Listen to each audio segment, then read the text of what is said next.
A negative or mediocre letter of recommendation can break an otherwise great application, and I have witnessed this several times over the course of my career.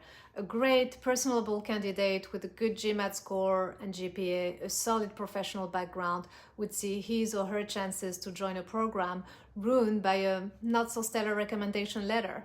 And of course, the candidate would be completely blindsided. And this happens more often than you think. So how do you ensure your recommender truly supports your candidacy?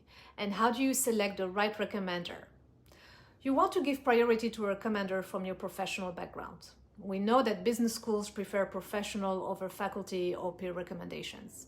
If your program of choice requires several letters of recommendation, focus on recommenders from your professional path and make sure at least one of them is from your direct and most recent supervisor.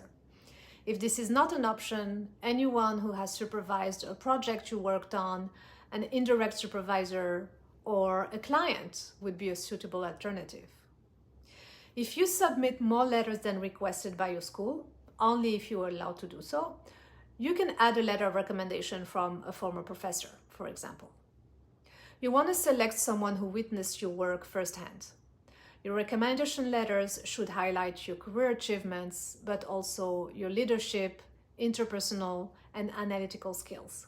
Your recommender should be able to speak in details about your strengths and why you would be a great addition to the MBA program. Make sure your recommender is someone you trust, have known for multiple years, and witnessed the quality of your work firsthand. You want to select someone who's actually willing to champion your candidacy. If a potential recommender seems hesitant or even reluctant when asked for a recommendation letter, do not twist their arm.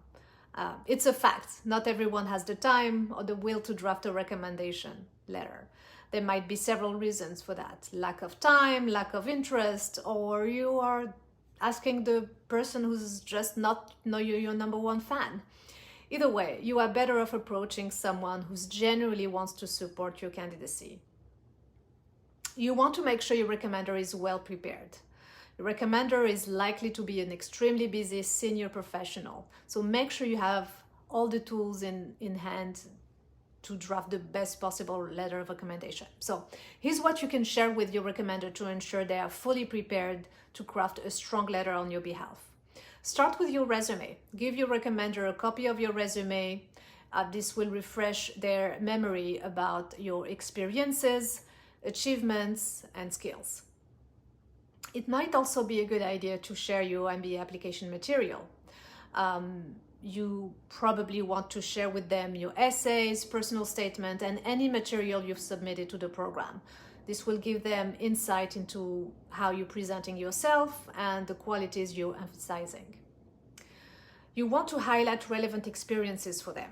Remind your recommender of the specific projects, accomplishments, or challenges you've faced together that demonstrate your skills, leadership abilities, teamwork, and other qualities valued in MBA candidates.